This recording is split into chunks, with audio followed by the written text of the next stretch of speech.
네, 안녕하세요. 국제무역사를 여러분들과 함께 공부할 남형우 관세사입니다. 이 강의는 이제 변달수 관세사님과 함께 진행될 예정이고, 거두절미하고 바로 오리엔테이션을 진행하도록 하겠습니다. 네, 먼저 국제무역사 자격증에 대해서 한번 소개를 드리겠습니다. 국제무역사 자격증은 이제 한국무역협회죠. 키타에서 주관하는 민간 자격증입니다. 민간 자격증임에도 불구하고 이제 무역을 향후 진로로 삼고 있는 취준생 분들이 가장 많이 취득하려고 하는 자격증인데, 그 이유가 이제 무역 분야에서 가장 공신력 있는 자격증이다라고 볼 수 있고요. 더불어 기존 실무 인력의 지식 고취에 있는 자격증으로서 취준생뿐만이 아니라 이제 직장인 분들도 자신의 무역 업무를 좀 더 원활하게 수행하거나 또 아니면 인사 고과에 반영하기 위해서 취득하고 있다라고 보시면 될 것 같아요.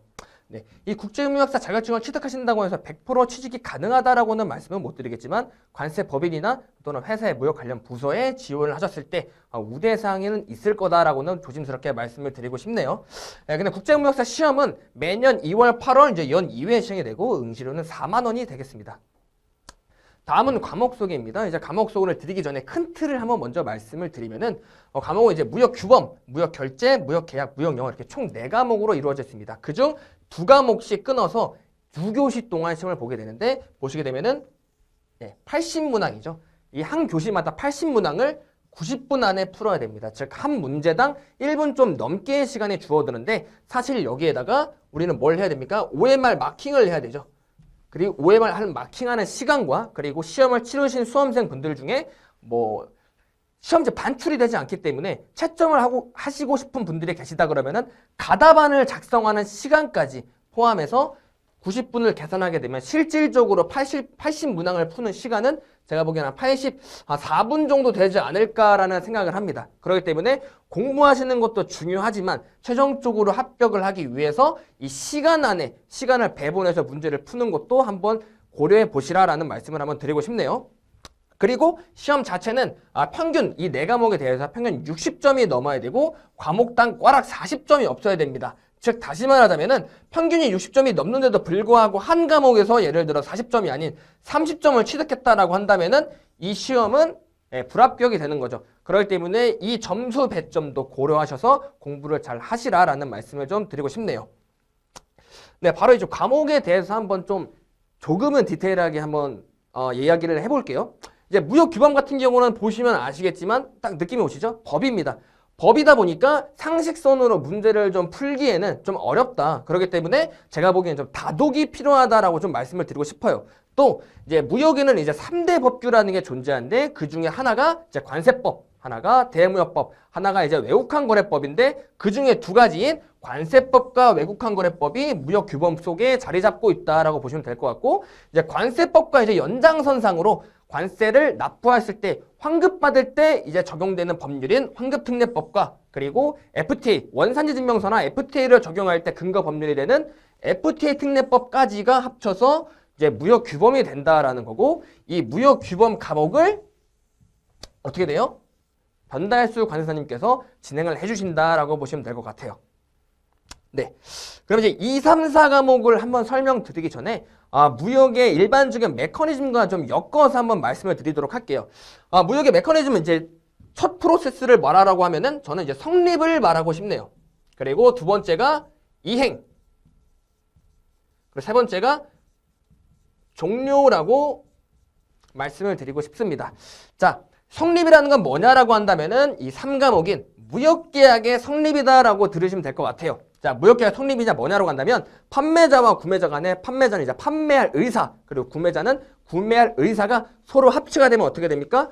계약이 성립이 되죠. 그 계약이 성립이 될 때 적용되는 계약서라든지 그 계약서 안에 있는 무역 조건이라든지, 아니면은 서로 다른 나라기 때문에 어떻게 돼요? 국제적인 협약이나 국제적인 규칙에 적용이 되겠죠? 그런 국제 협약이나 국제 규칙에 대한 내용, 그리고 계약이 성립이 됨으로써 얻는 법적 효력까지를 다루는 내용이 무역 계약 내용이고, 이게 프로세스 1단계인 무역 계약의 성립에 대한 내용이다라고 말씀을 드리고 싶고, 이 계약이 성립이 됐을 때 어떻게 됩니까? 판매자와 구매자는 이 계약에 이제 적혀진 자신의 의무들을 이행, 실천을 해야겠죠. 그게 2번째 프로세스다라고 보시면 되고, 이제 물건을 판매자가 이제 판매할 물건을 어떻게 해야 됩니까? 구매자에게 전해줘야 되는데, 그 전해주는 것을 항공기로 전해줄지 뭐 선박으로 전해줄지에 대한 내용을 다루는 게 뭐예요? 운송이죠.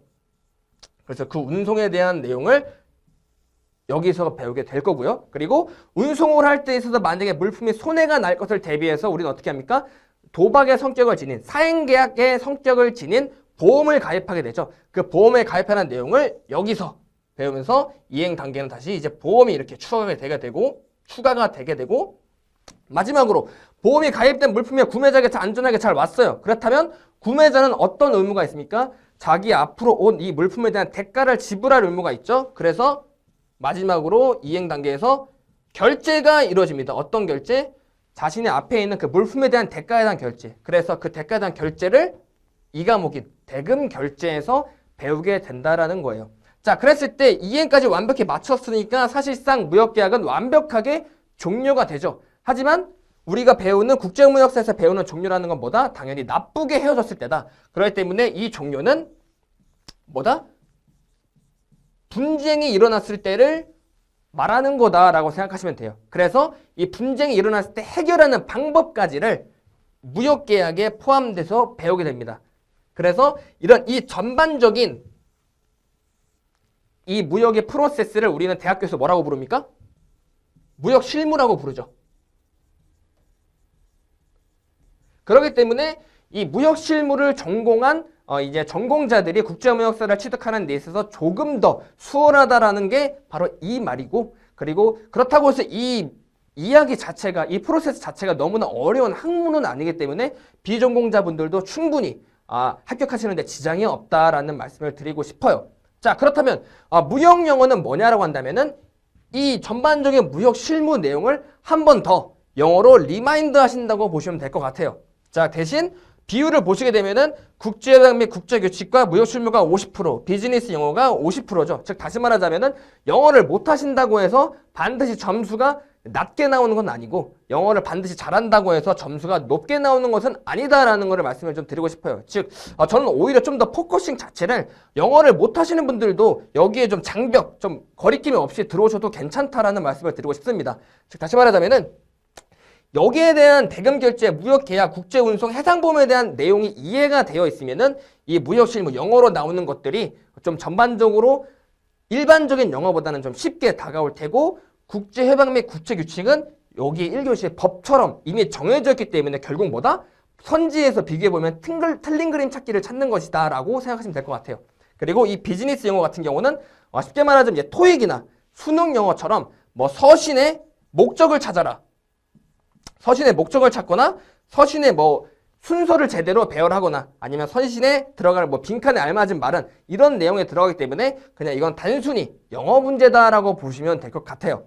자, 그러면은 전반적인 이제 과목 설명을 했는데 한 가지가 빠졌죠. 이 한 가지가 빠진 게 이제 외환실무입니다. 이 외환실무를 마지막으로 말씀을 드린 이유는 지금까지 말씀드린 이 무역실무 내용과 좀 결이 다른 내용이다라고 보시면 될 것 같아요. 이 뭐냐라고 한다면 이 대금 결제가 아까도 말씀드렸지만 판매자와 구매자 간에 돈을 결제하는 거잖아요. 근데 서로 다른 나라다 보니까 뭐가 다릅니까? 통화가 다르죠. 통화가 다르다 보니까 적용되는 게 환율이 적용되고, 그리고 환율이 적용되는 순간 무슨 위험이 생겨요? 환위험, 환리스크가 생기고, 이 환리스크를 관리하는 방안까지를 배우는 게 이 외환실무라고 보시면 될 것 같아요. 그렇기 때문에 이 결제 파트와 같이 공부하신다고 보면 될 것 같습니다. 자, 과목 소개는 여기까지로 하고요. 다음은 이제 학습 방향에 대해서 한번 말씀을 드리도록 할게요. 자, 보시면은 전공자는 1개월, 비전공자는 2개월의 시간 투자가 필요하다라고 말씀을 드렸는데, 앞에 제가 과목 소개를 말씀드릴 때 전반적인 무역에 대한 내용과 그리고 법규를 배우는데 어떻게 한두 달 만에 따겠습니까? 라고 이제 의문을 주실 수 있는데, 제가 생각하기에 국제무역사라는 건 범위가 진짜 너무나 넓어요. 범위가 굉장히 넓지만 깊이가 지나치게 얕다. 지나치게 얇기 때문에 겁먹지 마시고 공부하시면 된다라는 말씀을 드리고 싶고, 그리고 개인적으로 또 차이가 있겠죠. 그냥 일반적으로 한두 달이라는 거지 뭐 3주 만에 붙을 수도 있고, 정말 아니면 두세 달에 걸릴 수도 있고, 그냥 일반적으로 이 정도 걸린다라고 생각하시면 될 것 같아요. 자, 그래서 깊이가 깊지 않기 때문에 그냥 겁 없이 들어오셔도 괜찮다라는 말씀을 드리고 싶고, 그리고 두 번째를 보시면은 이 책을 구성하는 자체가 7년치 기출문제가 분석되어 있습니다. 즉 다시 말하자면 수험생분들이 일일이 기출문제를 하나씩 풀어가면서 어디 파트가 문제가 많이 나왔나, 이 어떤 선지가 보기가 좀 많이 나왔나를 일일이 좀 찾아가면서 하는 그 시행착오를 줄이고 그거를 저희가 책에다 담아놨다. 어떻게? 별표로 표시하고 별표 옆에 숫자가 이렇게 적혀 있어요. 이 숫자가 뭐냐? 기출이 되는 횟수라고 보시면 될 것 같아요. 그렇기 때문에 그 시행착오가 줄어들었기 때문에 충분히 이 강의와 이 책을 통해서 기출문제가 분석을 이룰 수 있다라고 보시면 될 것 같고, 그렇기 때문에 강의를 수강하신 다음에 당연히 별표 위주의 복습이 필요합니다. 물론 별표가 아닌 내용도 있겠지만은 그거는 저희가 가볍게 건들기만 하고 별표 위주의 복습을 좀 하신 다음에 반복적인 문제풀이를 통해 실전 연습을 하시라라고 말씀을 드리고 싶고, 아까 맨 처음에도 말씀드렸다시피 실전 연습에는 뭐가 포함된다? 시간 내에 푸는 시간 배분까지를 실전 연습이라고 생각하시면서 푸시면 될 것 같다라고 말씀을 드리고 싶어요. 그리고 네 번째를 보시게 되면은 아까 이제 합격하는 기준이라고 말씀을 드렸죠. 평균 60점이 넘고 어떻게 된다? 과락이 없어야 된다. 즉 다시 말하자면은 구태여 이거를 한 과목마다 100점을 맞을 필요가 없다라는 거예요. 자, 예를 들면은 제가 무역규범에 대해서 자신이 있습니다. 그리고 아까 결이 다르다고 했던 외환실무에 대해서 자신감이 없어요. 근데 무역규범에 대해서 자신감이 있다면 오히려 여기서 점수를 좀 많이 가져가면 되고, 끝까지 자신감이 없는 이 파트는 굳이 스트레스 받아가면서 깊게 공부할 필요는 없다라는 거예요. 즉 다시 말하자면은 이 합격하는 이 기준 자체도 전략적으로 잘 사용하시라라는 겁니다. 네. 그리고 마지막으로 어떻게 보면 제가 가장 하고 싶은 말이라고 보면 될 것 같아요.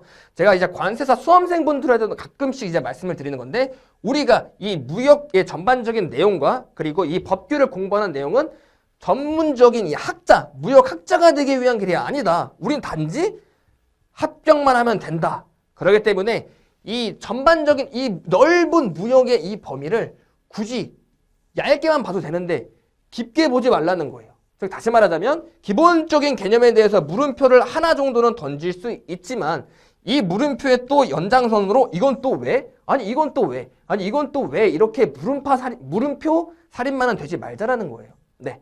그렇기 때문에 저희가 이제 영상 자체는 이제 내에서는 이 기출문제를 분석한 이 별표를 위주로 강의를 하고 이제 떠먹여 드릴 거기 때문에 충분히 합격의 길로 가시는데 뭐 전혀 문제가 없을 거다라는 거를 말씀을 드리고 싶고, 자 이렇게 오리엔테이션을 마치도록 하겠습니다. 그 다음 분 강의부터는 이제 본격적인 수업을 진행해 보도록 하겠습니다. 네, 감사합니다.